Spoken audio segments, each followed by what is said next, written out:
When I got to the door, my stomach was still rumbling. Like, please, Lord, let this door be open. And guess what? When I pushed the door to get into the house. Hello everyone, welcome back to my YouTube channel. And if you're new here, my name is Anne.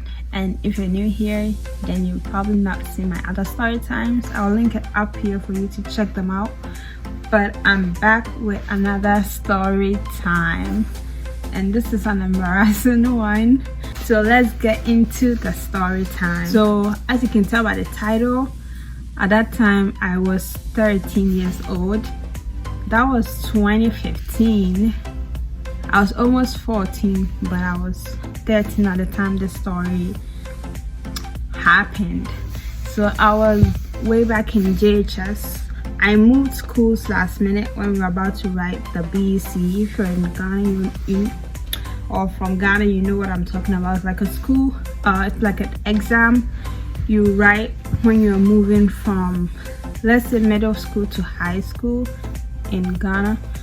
So from JHS to SHS, you write BEC if you don't know what it is. So when we were about to write it, I moved schools last minute to a girls' school, and it was like a public school. I used to go to a private school, but I moved to a public school. And then that school, there was a waakye seller. There's a food in Ghana called waakye. I'll put a picture here if you don't know what it is. But there was a waakye seller near our school, and the waakye was so good. So we used to eat it, like go buy it in the morning, eat it before classes, and then, you know, voila. And then so that day I think we went and got that food. I don't remember the exact details because it's been like 7 years, but that day we went to get the waakye, and then after we ate it, went to classes and all that stuff, I started to feel like my stomach was rumbling. Like, you know, you feel like you want to go to the bathroom. I felt like I had diarrhea or something, like a running stomach. So our school to the toilet was closed with a padlock, and the key I think was with the girls' prefect or something like that.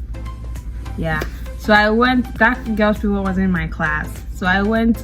It was embarrassing to go get the key, but I don't know why, but it was. So I went to the girls' prefect. I was like, oh my god, can I get the key, because I feel like my stomach is running.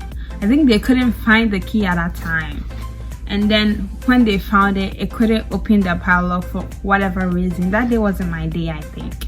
So the key just couldn't open that padlock for whatever reason. So I'm like, okay, whatever, forget about it. When I get home, I'm just gonna poop when I get home. So when we closed, we usually walked from the school to some place. It's called Grove Room. So when we closed, I walked with friends to that place, you know, walking with friends, and you would like talk all the way, so it would make the walking easier. But that day I was like, no.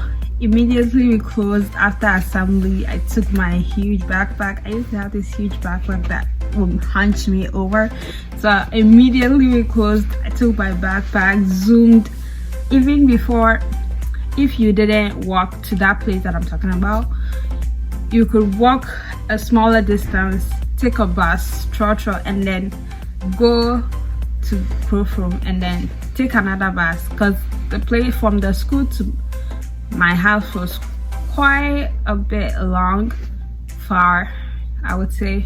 So immediately we closed. I was like, I'm out of this place.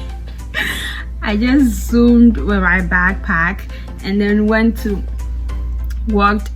to the place to take the bus. You know when you feel like you want to pee, and then you hold it in for so long, it kind of disappears, but when you get closer to home, it kind of comes back again. That was me. So by the time I was walking to the place that I was going to take the bus, it kind of disappeared. I didn't feel like I wanted to go to the bathroom anymore, but I knew it would still come back. So I was like, I'm not gonna take chances and walk. I'm just gonna take the bus, get to the place, take another bus, and go home as fast as I can. So when I walked to the place, I think it kind of disappeared. So I was like walking normally and all that. And then when I took the bus to go home, it still didn't come back. So I was like, oh my god, thank you that it's not coming, because that would be embarrassing to come in the center of like the city or something like that. So when I took the other bus and was almost near home, it came back at a full force. And then I was like, oh my god, I'm almost at home, please don't embarrass me. So immediately I got off the bus. When you get off the bus, you still have to walk like 5 minutes from where they drop you off to my house. So I started walking. This thing came full force, so I was walking like this, hunched back, so that when you're walking straight, it feels like it's coming, but when you're walking hunched back, it's like, oh, it's stopping it a little bit. And we had this myth in Ghana that when you put saliva on your navel, when you feel like going to the toilet, it will just disappear. I did it like 3 times. This thing wouldn't disappear. Like, oh my god, please let me get home. I'm almost at home. So on the walking home, hunched back, walking very slowly and praying in my head, like, oh my god, please stay. You might stomach, don't come out. And then on the way to the house, there was like a shop near the house, and there were like a lot of guys standing in front of the store most of the time. When I reached there was a lot of guys who were like, oh my god, this is not my day. This is not my day. This can't be happening right now. And then I walked past, and there was a guy there that had the same name as my brother, so we were like cool. And he was like, hey, I'm on, what to say? Like, don't talk to me. Like, don't talk to me right now. I'm in a dilemma. I just snubbed him and like, and then kept walking very slowly, praying in my head. I finally reached home. Our house is kind of big.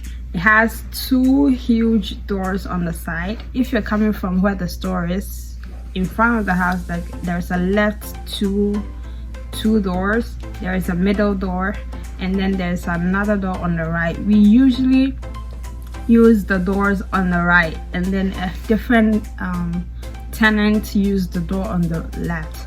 So most of the time they would close that door, but sometimes they would leave it open. So as I walk, I'm like, oh my god, I reached home, this thing didn't come out. And then when I got to the door, my stomach was still rumbling. I was like, please Lord, let this door be open. And guess what? When I pushed the door to get into the house, the door was closed. I got.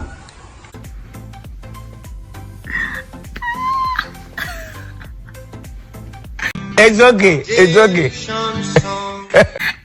That time, my butt gave up. It was like, the whole thing fell from. I put all over myself. But our house, there was an adjacent house, like our house, a road, and then a house again. And they had a balcony at the top of that house, but luckily that day nobody was standing there, but there were like some people in the house. And we wore white. Our school uniform was white. Imagine white soiled with poop. Oh my god. And this thing was trickling down my leg, so I was like hopping around, and the thing kept falling. I'm like, oh my god, this is so embarrassing. And then I got inside the house, nobody was there, and our door too was locked. I thought we could use a key, but you could just open with your hand. So I just opened my hand and went to the bathroom to clean myself, take a shower, and like go clean the ones that had fallen when I was walking to the house. Oh my god. It was so crazy. When I told my brother and my family, they laughed so. They're like, oh my god, that was so bad. From that day, that watch, I was like, I'm not gonna eat it again because this thing made me suffer so much, but I still ate it. I didn't care. But that is all for the story. Hope you had a laugh here or there, and thank you so much for watching. Don't forget to like and subscribe.